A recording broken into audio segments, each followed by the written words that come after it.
In this video, we are going to learn about the Indus River and its tributaries.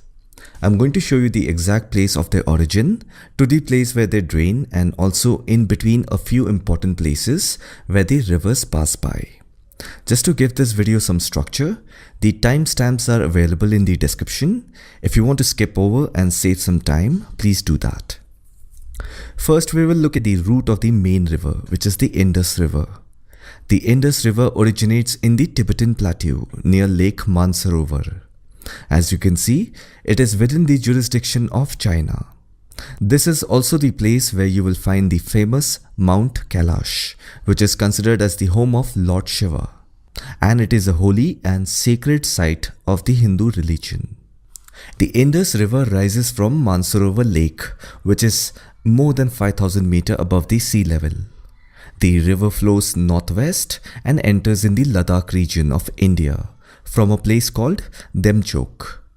You need to understand that here is the Karakoram range and here is the Ladakh range. After entering India, Indus River flows in between Karakoram and Ladakh range, but more closer to the Ladakh range. At a place called Dungti, the river takes a sharp southwest turn and cuts through the Ladakh range, and then takes a northwestern course and continues to flow towards the Leh region of Ladakh along the Ladakh range. After reaching Leh, the river continues the northwestern course and reaches the town of Batalik, which is in the Kargil district. Now this is an important place. It has been a focal point in all Indo-Pakistani wars because of its strategic location between Kargil, Leh and Baltistan. And it was also the main battleground during the 1999 Kargil war. That's how the Kargil district became the de facto border, or we can call the military border or the line of control between India and Pakistan. Now the Indus River enters into the Baltistan region through the city of Sakadu and continues to flow northwest towards the city of Gilgit. Upon reaching the city of Gilgit, the river takes a south bend and then turns west and then fully enters the northwest frontier province of Pakistan, which is called Khyber Pakhtunkhwa, in about 80 to 100 kilometers. Now here is the Nanga Parvat. The height of this mountain is around 8,126 meters above the sea level. You can imagine a lot of water from glaciers run down and joins the Indus River.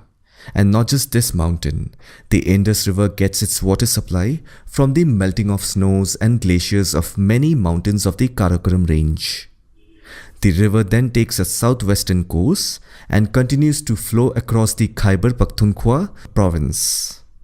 It then flows through the plain in western and southern Punjab province of Pakistan. The river continues to head towards the Sindh province of Pakistan.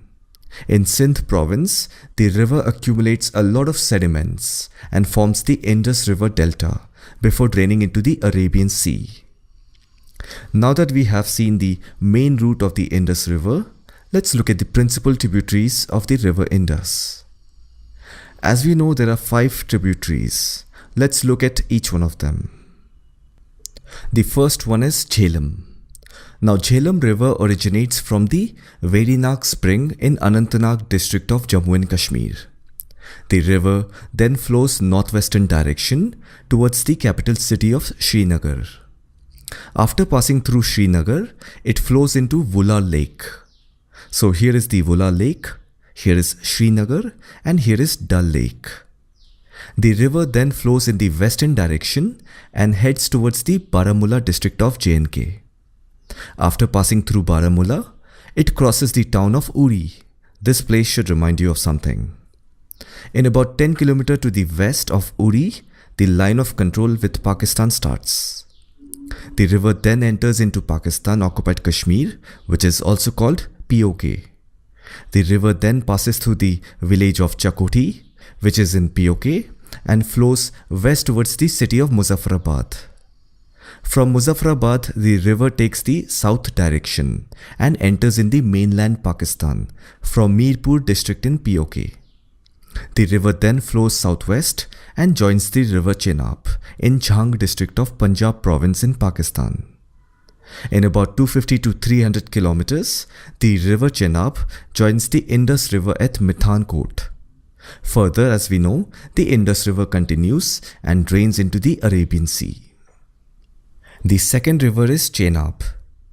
Now, river Chenab originates from Lahore and Spiti Valley of Himachal Pradesh. This region is covered with snowbound mountains and it is part of Middle Himalayas. So naturally, melting of snow and glaciers from these high snow mountains will give rise to streams and rivers. The river Chenab is also called as Chandrabhaga because it is formed after the merging of two streams, the Chandra and the Bhaga. The Chandra stream originates from the south near to Pin Valley National Park, and the Bhaga stream originates from north near Jispa and joins Chandra River near Tandi. Together these two streams or small length rivers form the river Chenab and makes it flow towards northwest direction for about 130 kilometers when it crosses the Pangi Valley before entering to Padar area of Doda district of Jammu province in Jammu and Kashmir state. After reaching Bandarkut in Kishtwar district of Jammu region, the river flows in the south direction for a distance of 34 kilometers up to Thatri and then takes a westward course and flows across the Ramban district of J&K for about 70 kilometers. In the Ramban district, river Chenab turns southwest direction and flows towards the town of Akhnur in the Jammu district of J&K. The river continues the southwestern course for about 25 to 30 kilometers. Thereafter, it enters into Sialkot district of Punjab province of Pakistan. Further, it flows for about 300 kilometers in the Punjab province of Pakistan. And near the Chang district, river Jhelum joins the Chenab.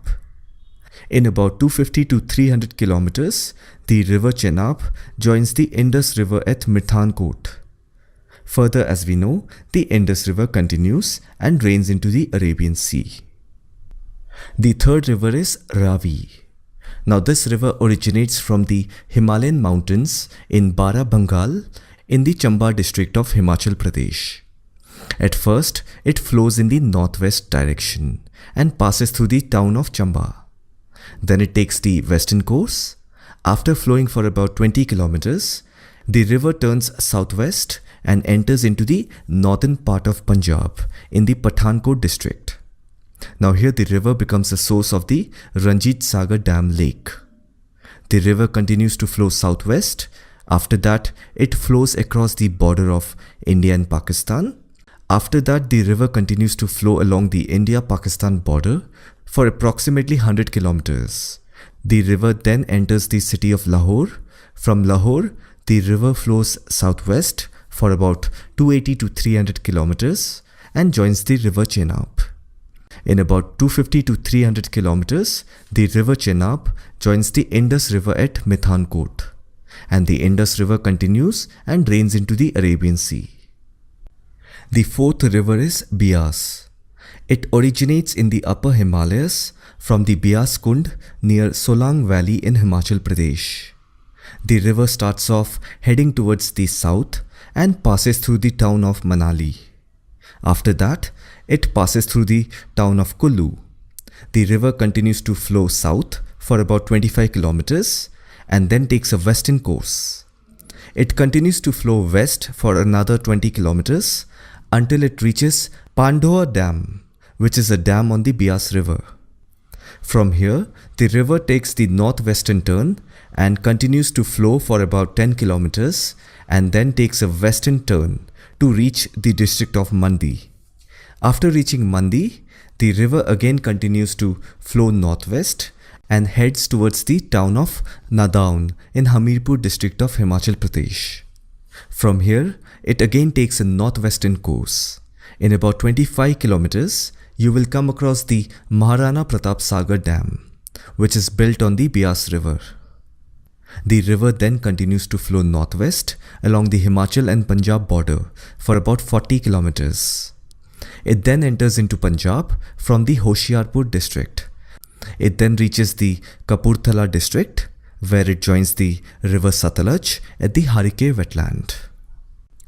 And the fifth river is Satluj.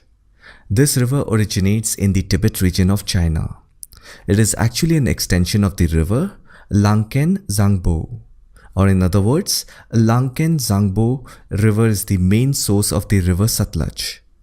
And if you see, Langken Zangbo river originates somewhere from the Mount Kailash near Mansarovar.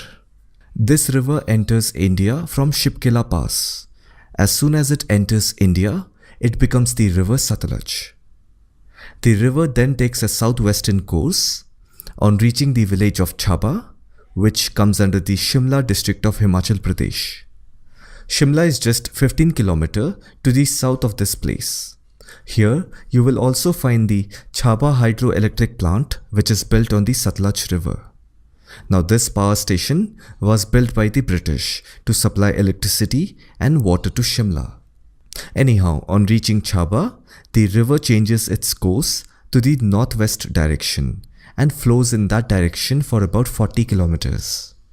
On reaching the village of Barmana in Bilaspur district of Himachal Pradesh, the river turns in the southwest direction and flows for about 25 kilometers that way. Again, the river turns northwest.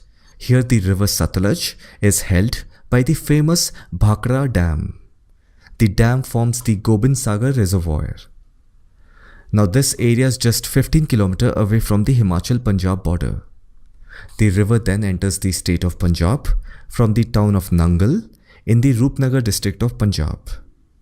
After crossing the town of Nangal, the river flows south for about 60 kilometers and then it turns west and passes through the Ludhiana district and reaches the Harike wetland, where the Bias river joins the Satluj. The Satluj river continues to flow west for about 30 kilometers and crosses the Indo-Pak border to enter into the Punjab province of Pakistan.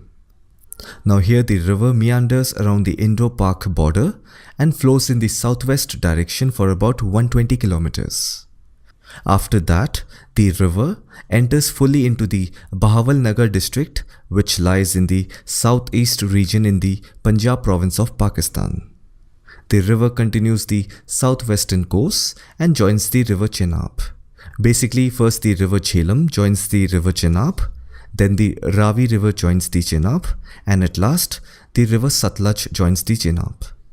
And Chenab river, as we know, continues further for about 250 to 300 kilometers, and then it joins the Indus river at Mithankot. And further, as we know, the Indus river continues and drains into the Arabian Sea.